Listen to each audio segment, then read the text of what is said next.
You have been given a destination, a single shining prize that you are told to pursue above all else. That destination is happiness. From your earliest years you have been taught that the purpose of life is to be happy. It is the great unwritten commandment of the modern world. And so you begin the chase. You believe that happiness is a place you can arrive at if you just follow the right map. It is on the other side of the next promotion, the next relationship, the next purchase, the next achievement. Your life becomes a kind of endless marathon with happiness as the finish line, always shimmering in the distance. You run and you run and you run, but you have noticed a strange and frustrating paradox. The harder you run towards the finish line, the further away it seems to get. The moments of happiness you do manage to grasp are fleeting, like handfuls of water that slip through your fingers, leaving you thirsty once again. You are left with a quiet, aching question. Am I doing this wrong? Why is everyone else so happy and I am still running? What if the problem is not your speed or your direction? What if the problem is that you are running at all? What if happiness is not a destination to be pursued, but a presence to be discovered? You will discover that the frantic pursuit of happiness is the very thing that guarantees your unhappiness. You will learn the profound difference between the shallow pleasure the world wants you to chase and the deep meaning your soul is crying out for. And you will be given a new compass, one that does not point to happiness but to purpose, because the moment you stop chasing the butterfly is the moment it may finally come to rest on your shoulder. To understand why the chase is futile, you must first understand the nature of happiness itself.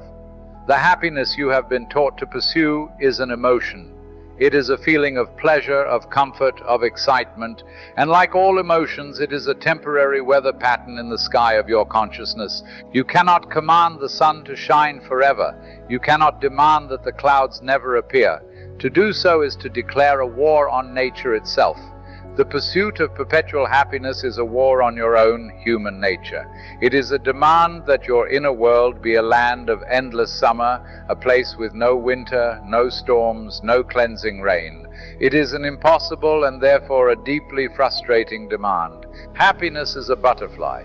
If you charge through the garden, net in hand, frantically trying to catch it, the butterfly will always be one step ahead of you, flitting away in a panic. Its beauty is in its wildness, its freedom. But if you have the patience to sit still in the garden, to simply be present, to tend to the flowers, the butterfly of its own accord may gently land upon your arm. You did not catch it. You invited it. The modern world has turned you into a frantic butterfly chaser, and it has done so for a reason. A person who is constantly chasing a feeling of happiness is a perfect consumer. They are always in need of the next thing, the next product, the next experience, the next distraction that promises to finally deliver the prize.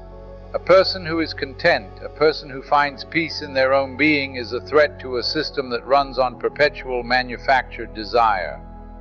The cost of this endless chase is a life of quiet desperation. You achieve the goal that you were so sure would bring you lasting happiness, the promotion, the new house, the recognition. And for a moment it does. There is a brief, intoxicating high. But then, inevitably, the feeling fades. The new house just becomes the house. The promotion just becomes the job.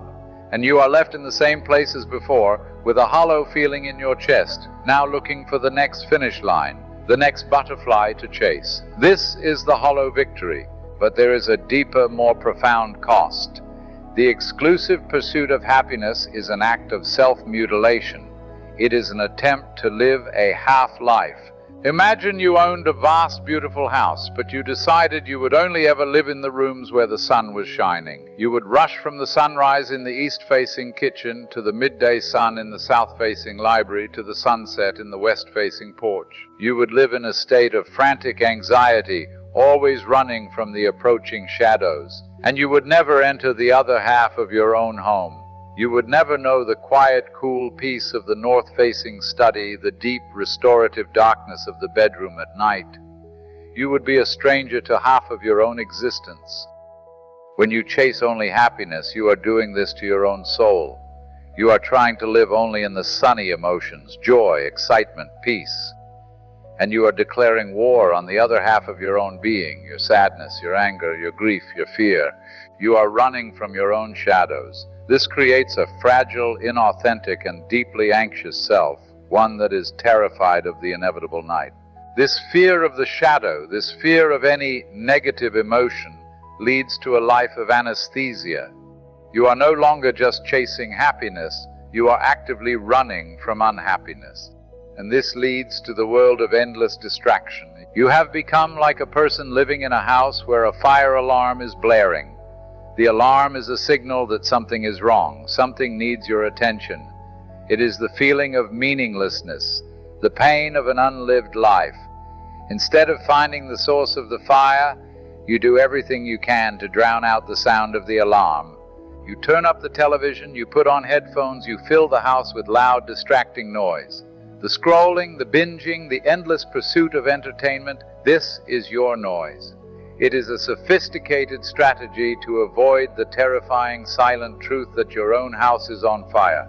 So what is the way out? If the chase is the problem, what is the solution? It is a profound reorientation of your entire life. It is the moment you stop asking, what will make me happy? And you start asking, what will make my life meaningful? The pursuit of happiness is the ego's game. It is the search for pleasure and the avoidance of pain. But the pursuit of meaning is the soul's journey. It is the deep human need to feel that your life, with all its joys and its sorrows, matters, that it is a part of something larger than your own small, fleeting feelings. Happiness is found in comfort. Meaning is often found in struggle. Happiness is an emotion. Meaning is a foundation. And the great paradox is that if you build a foundation of meaning, happiness, the butterfly will have a beautiful garden to land in. And this is the great reframe. Your purpose is not to feel good. Your purpose is to live a life that means something. And this is a practical, achievable task. It is built upon a foundation of 4 great pillars. The first pillar is service. This is the act of looking outward.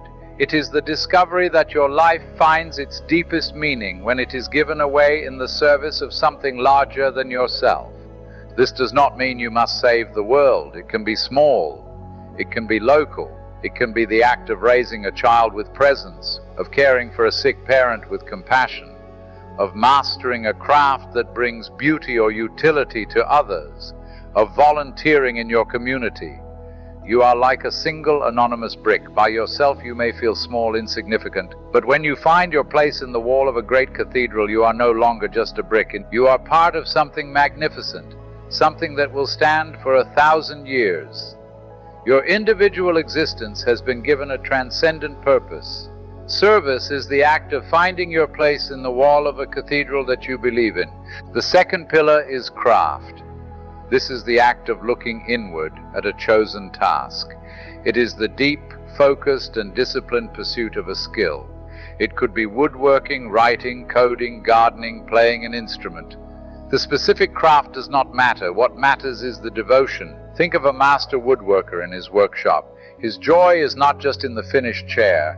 His deepest meaning is found in the process itself, the smell of the wood, the feel of the tool in his hand, the focused, meditative state of being completely absorbed in the task at hand.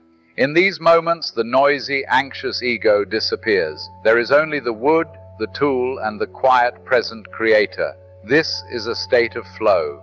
It is a state of profound, non-emotional contentment. Craft is the act of losing yourself in the loving mastery of a single chosen thing. The third pillar is suffering.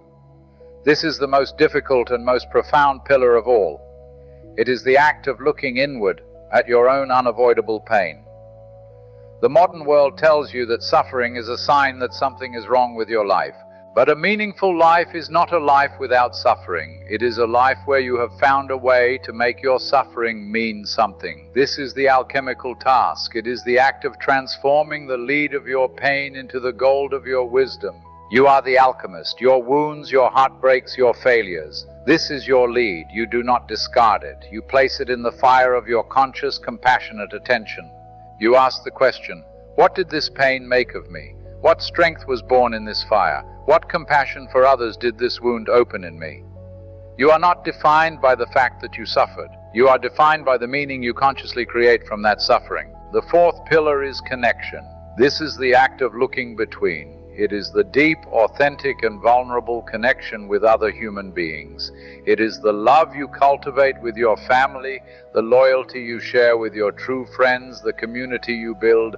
A life of meaning is not a life lived in isolation, but it is not a life of superficial social connection. It is the courageous act of being truly seen and of truly seeing another in all their flawed human magnificence. When you orient your life around these pillars, a profound shift occurs. You are no longer a frantic butterfly chaser. You are a gardener, patiently and lovingly tending to the flowers of your own deep life. You are focused on the service, on the craft, on the healing, on the connection, and then one day when you are not looking, when you are not expecting it, you will be quietly working in your garden and you will feel a gentle, weightless presence on your arm. The butterfly has landed. You did not chase it. You did not demand it. It came as a graceful byproduct of a life lived with depth and purpose. This is the arrival of joy. It is not the frantic, high-pitched excitement of the chase. It is a quiet, steady, and deeply resonant feeling of being in the right place, doing the right thing. It is the feeling of home. A meaningful life is not always a happy one. It will have its winters of sorrow, its storms of anger, but it will always be a full life. It is a symphony. A symphony is not just made of high, happy notes. That would be a boring, one-dimensional piece of music. A great symphony has the deep, sorrowful notes of the cello, the crashing, angry cymbals, the quiet, questioning notes of the flute. The beauty is not in any single note. The beauty is in the totality of the music, the interplay of light and shadow, of joy and sorrow. A meaningful life is the willingness to be the full symphony.